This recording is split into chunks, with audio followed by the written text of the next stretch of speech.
दोस्तों, अगर आप सत्य की खोज में हैं तो आपने कुछ शब्द जरूर सुने होंगे, जैसे out of body experience, astral travelling, astral projection और सूक्ष्म शरीर की यात्रा। तो क्या वाकई कुछ इस तरह की चीजें होती हैं? हमारे इस शरीर के अलावा सूक्ष्म शरीर होता है तो बाहर कैसे निकल जाता है? बाहर निकल जाता है तो कैसे अनुभव करता है? उसका एक्सपीरियंस ओवरऑल क्या होता है? और अगर ऐसा है तो पास में क्या कुछ ऐसे इंसिडेंट हुए हैं जिनके सबूत हमारे पास में हो, जिनके एविडेंस हो, जिससे हम ये वेरीफाई कर सके कि हाँ, ऐसी घटनाएं पास्ट में भी कुछ लोगों के साथ में हुई हैं? तो चलिए इन सभी सवालों के जवाब जानने की कोशिश करते हैं। वीडियो एंड तक देखना, क्योंकि ये काफी इंटरेस्टिंग होने वाला है। सबसे पहले ये समझते हैं कि सूक्ष्म शरीर है क्या। आप जिस बॉडी को देख रहे हैं ये मटेरियलिस्टिक बॉडी है। ये पृथ्वी से ही बनी हुई है, जिन्हें हम अपनी इन भौतिक आंखों से देख सकते हैं। तो इस शरीर में ओवरऑल जितनी भी चीजें दी गई हैं, कान, नाक, आंख, मुंह, ये इस बॉडी को एक्सपीरियंस देने के लिए दी गई हैं। लेकिन इस बॉडी की जब हम बात करते हैं, योग में कहा गया है कि सूक्ष्म शरीर जैसा भी कुछ होता है। इनफैक्ट 5 शरीर 7 शरीरों की भी बात की गई है, और वो 7 शरीर हमारे 7 चक्रों को दर्शाते हैं। तो उनकी अपनी अपनी पॉसिबिलिटीज होती है। वो किस तरीके से काम करते हैं इस पर हम किसी और दिन बात करेंगे। तो हाँ, सूक्ष्म शरीर हूबहू हमारे इस शरीर की तरह होता है, लेकिन वो दिखाई नहीं देता, वो सॉलिड नहीं होता। उसका अनुभव केवल तभी किया जा सकता है जब आप स्वयं अपने शरीर से बाहर निकलकर अपनी बॉडी को देख सकें। तभी आपको रिकॉल होता है, यानी कि बाद में पता लगता है जब आप शरीर में जाते हैं कि वो एक्सपीरियंस क्या था। लेकिन एक बात मैं बता दूं, ये जो आउट ऑफ बॉडी एक्सपीरियंस होता है ये काफी डरावना होता है। जिस व्यक्ति को ये फर्स्ट टाइम होता है ये उसे बहुत डरा देता है। ये इतना आसान नहीं है, क्योंकि देखो, हम मरने के लिए तैयार नहीं हैं, हम मरना नहीं चाहते। आप कुतूहलवश एक एंजॉयमेंट या जानकारी के लिए कह सकते हैं कि इसकी कोई ट्रिक मुझे पता लग जाए तो मैं सूक्ष्म शरीर का अनुभव करना चाहता हूं। सूक्ष्म शरीर का अनुभव मतलब मौत की तैयारी, क्योंकि है तो ये बिल्कुल वैसा ही। तो जब आप ध्यान में बैठ गए या आपको कोई टेक्निक पता लग गई और बैठे हुए हैं, अचानक से आपका सूक्ष्म शरीर इस बॉडी से निकल जाता है और आप कॉन्शियस चीजों को देख पाते हैं और अपने ही शरीर को पड़ा हुआ देख पाते हैं, तो सोचो उस समय का अनुभव कितना डरावना होगा। मतलब आपके मन में अचानक से मल्टीपल थॉट्स आ जाएंगे। आप कहोगे ये क्या है, ये बड़ी आश्चर्यचकित घटना है। मतलब आप उसे समझ ही नहीं पाएंगे। एक्सप्लेन करना तो बहुत दूर की बात है। आप सोचेंगे कि मैं निकल तो गया, ये शरीर ये दूसरी चीज है, मैं अलग हूं, अब मैं वापस कैसे जाऊंगा, अभी बहुत कुछ बाकी है। तो पूरा का पूरा मौत वाला एक मृत्यु का अनुभव होता है। इसके लिए हम कह कुछ भी लें कि हम तैयार हैं, लेकिन होते नहीं हैं। तो इसलिए जिन भी साधकों को ये एक्सपीरियंस फर्स्ट टाइम होता है तो वो डरा देता है। अब बात करते हैं इसके प्रमाण की। क्या पास्ट में कभी ऐसा कुछ हुआ है कुछ लोगों के साथ में जो सत्यापित कर सकें कि हाँ, एस्ट्रल ट्रैवलिंग या आउट ऑफ बॉडी एक्सपीरियंस जैसा या सूक्ष्म शरीर किस तरह से निकलता है, उसके कोई प्रूफ, कोई एविडेंस है? तो हाँ, इसके एविडेंस आपको मिल जाते हैं।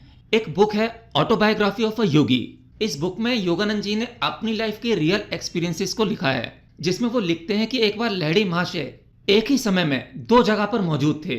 यानी वो जहां काम करते थे वहां पर भी, जिस सीनियर के पास वो काम करते थे उस सीनियर की पत्नी जो विदेश में रहती थी वो वहां पर भी मौजूद थे, जिसे उन्होंने देखा और बात भी की। अब यहाँ पर ये कॉन्फ्लिक्ट होता है कि सूक्ष्म शरीर को देखा नहीं जा सकता, तो वहां कैसे देखा गया? तो देखिए, ये जो योगी होते हैं जिनकी साधना बहुत गहरी होती है, जन्मों जन्मों से होती है, तो वो इस पर नियंत्रण पा लेते हैं। वो चाहें तो अपने सूक्ष्म शरीर को किसी के सामने प्रकट भी कर सकते हैं। अर्थात वो सूक्ष्म शरीर नहीं, बिल्कुल हूबहू ऐसा ही शरीर दिखेगा, छूने में पता भी लगेगा। और ऐसी ही दूसरी घटना इस किताब में लिखी हुई है। जब योगानंद जी के गुरु श्री युक्तेश्वर गिरी ने अपना शरीर छोड़ा था, उनके शरीर छोड़ने के बाद योगानंद जी बहुत उदास हो गए थे, बहुत दर्द में थे। उसके बाद श्री युक्तेश्वर जी ने योगानंद जी को दर्शन दिए थे, स्व शरीर दर्शन दिए थे, और उन्होंने उनका शरीर छूकर भी देखा था। तो उस समय योगानंद जी को भी इस गुप्त रहस्य का, इस गुप्त ज्ञान का पता लगा कि वाकई में ऐसी भी कुछ चीजें संभव हैं जिन्हें हम नहीं मानते। ऐसी हम महाअवतार बाबा जी के बारे में पढ़ते हैं या सुनते हैं।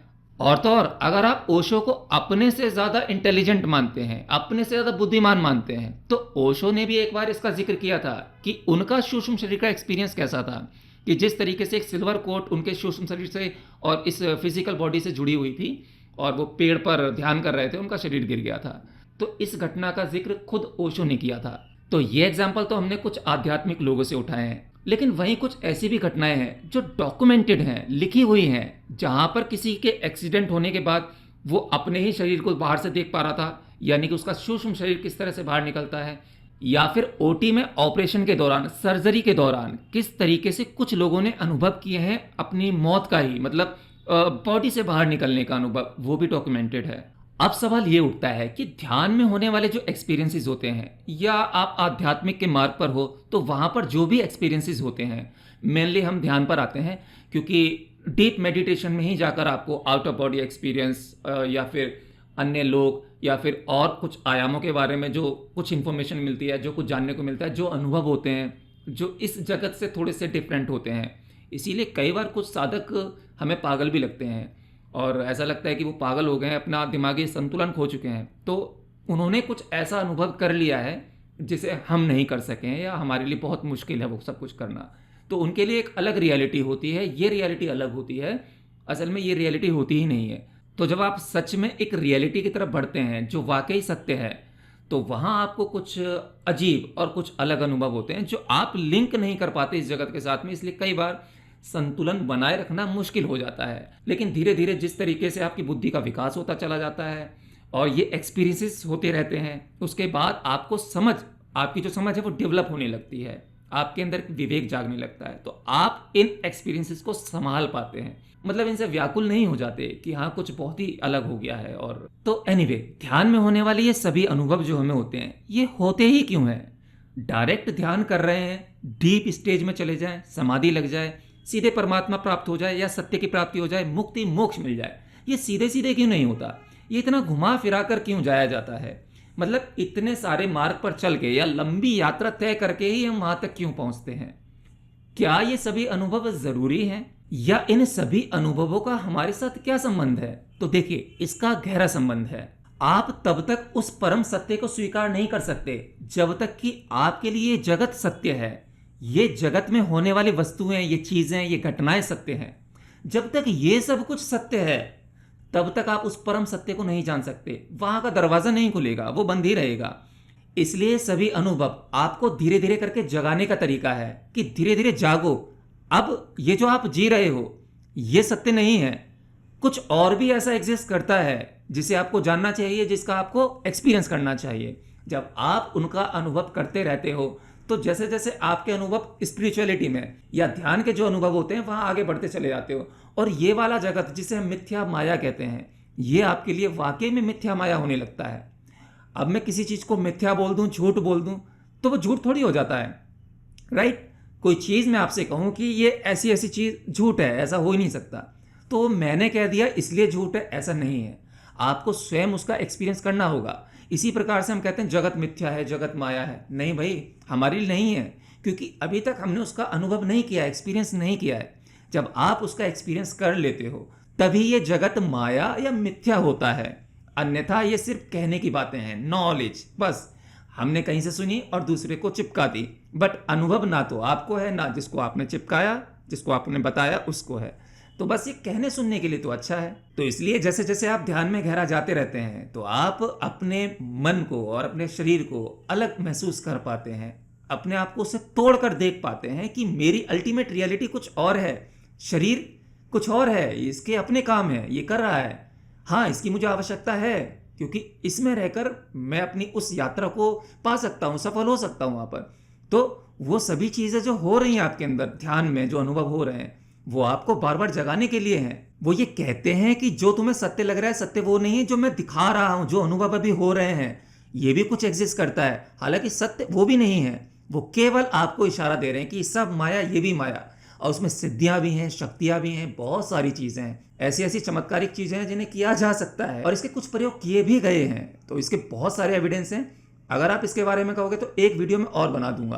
तो आप समाज द्वारा बनाई गई रियलिटी को तभी छोड़ोगे जब आपको कुछ अलग से मिल जाए, कुछ और रियलिटी मिल जाए। तो इसलिए ध्यान में इस तरीके के अनुभव होना जरूरी है, और ऐसा नहीं है कि ये अनुभव नहीं होंगे, इस तरह की चीजें नहीं होंगी तो आध्यात्म में आपकी यात्रा नहीं हो पाएगी। ध्यान में होने वाले अनुभव और आध्यात्म, इसका कोई सीधा संबंध नहीं है, ये सीधे सीधे भी प्राप्त हो सकता है। तो ऐसा नहीं है कि अगर ये अनुभव नहीं हो रहे हैं, आपको आउट ऑफ बॉडी एक्सपीरियंस नहीं हुआ है तो परम ज्ञान नहीं मिलेगा, सत्य की प्राप्ति नहीं होगी। या फिर मुक्ति मोक्ष नहीं मिलेगा। ये कोई ज़रूरी नहीं है।